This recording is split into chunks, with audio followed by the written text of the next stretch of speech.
What's going on, guys? Welcome to another episode review for Nier Automata. This is episode 6, and with me, as always, I have Blue Spade. hmm So this is an interesting episode because this is something that was never a part of the original game. This, however, Yeah. this is adapted from. I guess it's both from the manga and the Nier Automata stage play. Um, so it does feature the backstory of Lily, but not just her, but also another particular character who's also featured in the game. But it's not someone that you would expect until the end of this episode. Yeah. So in the game, we do have, like, references to the history between, well, in the game, it was Anemone and another character, but it is considering they swapped her out for Lily in the anime, I guess it's, the Lily and the other character. But yeah, I was kind of shocked that we that we actually got this in the episode, considering it deviates quite a bit from the games, because it starts out with a 2B 9S and Lily talking with each other, and Lily kind of going over like why, I guess like her history with the other Yorha units, because 2B was like asking, I guess, like why she wasn't. I think something like why she didn't really want to rely so much on Yorha.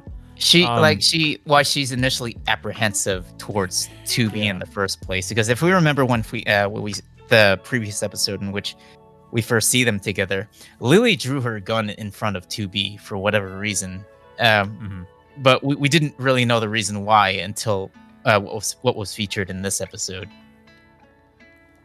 Yeah, which basically like I would say like pretty much the entire episode is a flashback to the what happened in the past. Yeah, and it brings up the interesting question about whether or not androids can dream, and of course, 2B, strikes that down, saying that no, androids can't dream.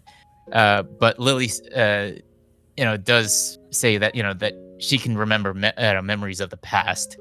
So yeah, so like I said, this is a majority of this episode is a flashback to what happened in Lily's past, of her meeting the other Yoher units, particularly the this 2B like individual, just basically called number 2, alongside the other Yoher units. I think it was number 4, 21, and 16.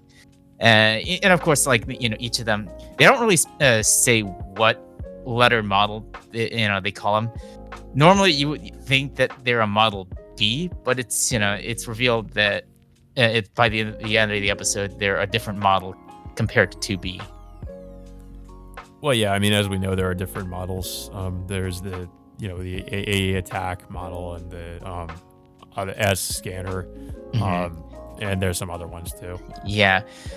So initially, like, we see the flashback of both Lily's group meeting up with the Yorha units. Initially, just distrustful of the Yorha units, and they all draw their guns at them. But of course, not number 2, I guess you could say, is leading the group, uh, is wanting the assistance of the resistance members at the time, who was of course led by another resistance member named Rose. And of course, Rose was initially also initially distrustful, but eventually, she ends up trusting the Yorha units to help them out with an upcoming mission somewhere down, like, in the Pacific, near the Pacific, in which they have to reach like a base to shut down, like, what they said, like 300,000 machine units. Yeah, something like that. Yeah, and along the trip, like, they they eventually, like, start socializing with each other, and there's this one funny scene in which, like, number 16 and one other resistance member end up pretty much getting into a water scooping competition against each other, which is a little bit comedic. Um, but while that's happening, all of a sudden, Lily gets infected by the logic virus. Yeah. The logic virus, like it's interesting that they finally revealed it in the anime because it it does happen later on in the game, and we don't really we don't know too much about it other than it basically makes the androids go crazy. Yeah. So this of course causes Lily to go berserk, and just you can just literally see her foaming in the mouth in the process, and everyone's trying to do their best to try to stop her. But of course, Rose uh, wants to give her a mercy killing, uh, to stop her from rampaging, against the entire group. But of course, number two stops her by deflecting the shot. So instead, they all try to pin her down, despite Lily's attempts to fend them off. And number 21 decides to implement, like, I guess, a vaccine of sorts to remove the logic virus from Lily's system. Yeah, which they are, of course, successful in doing so. Yeah. But and this eventually, forms a much stronger bond between all the members, especially Lily's relationship with number two, and of course, this It was kind all. of funny to me to see number two. I mean, just well, considering who we know it is, acting like completely differently and having like kind of just having a completely different personality. Yeah, it Um, seems like she's a mix of both 2B and 9S's personality altogether.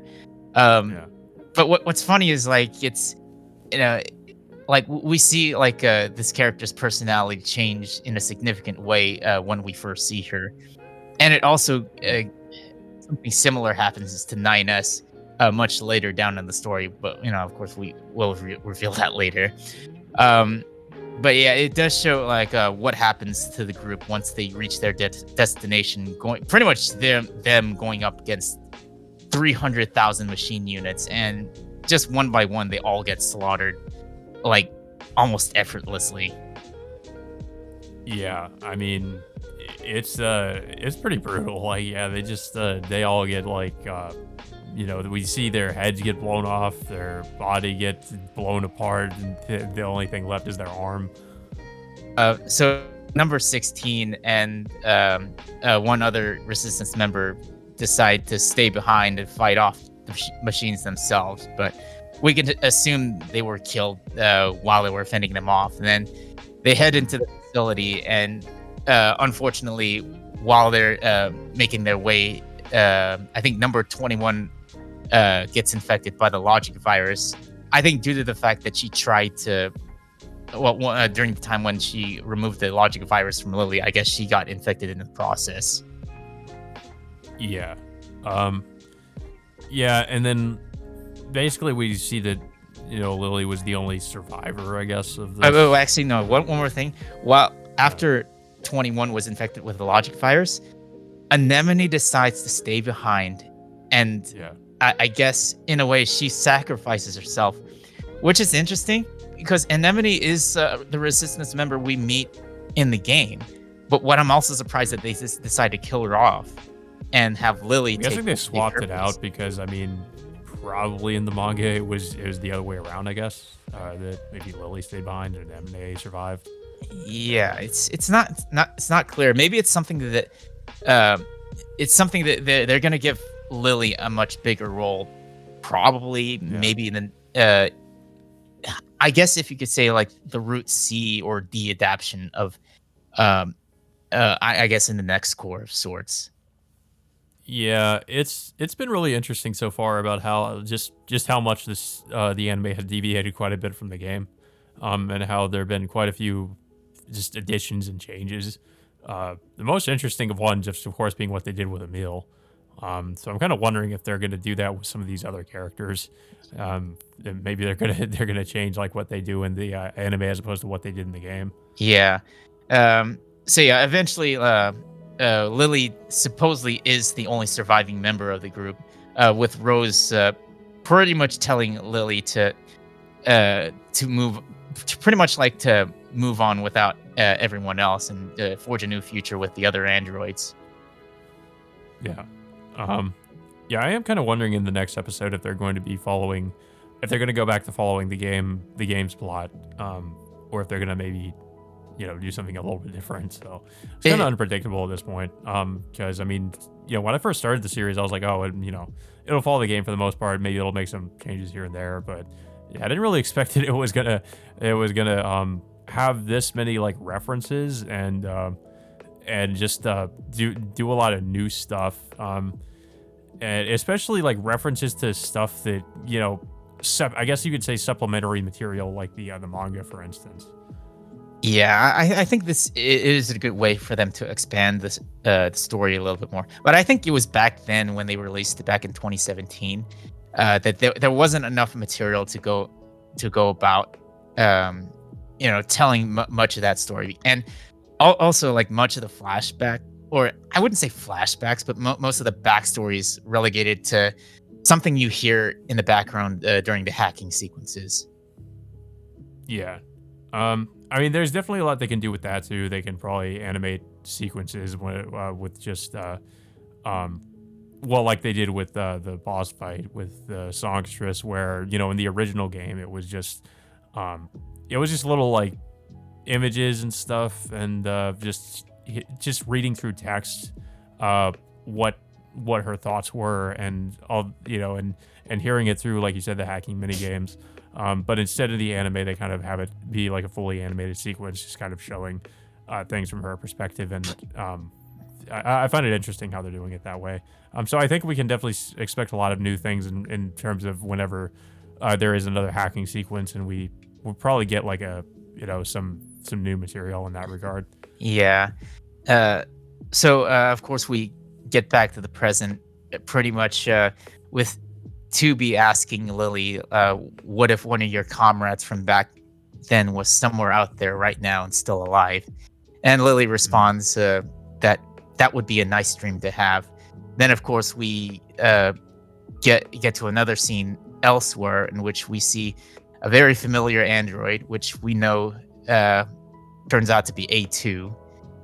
Pretty much Yeah. more or less confirming that number two was A2 from the past. Mhm. Yeah. So I am wondering how they're going to handle her introduction. Well, I mean, I guess technically she's already been introduced, but how she's going to like show up in the story in the anime compared to how she did in the game. Maybe it'll be the same way, but considering all the changes they've made, I don't really know anymore. So it'll be interesting to see what Yeah, they do with that.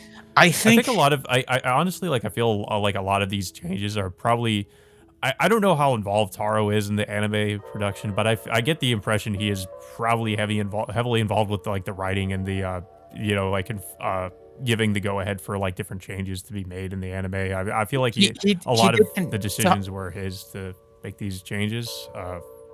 Yeah, But yeah, go ahead. Taro did confirm himself. I think there was the interview before the show aired that he is still a part of the production of this anime. So Yeah.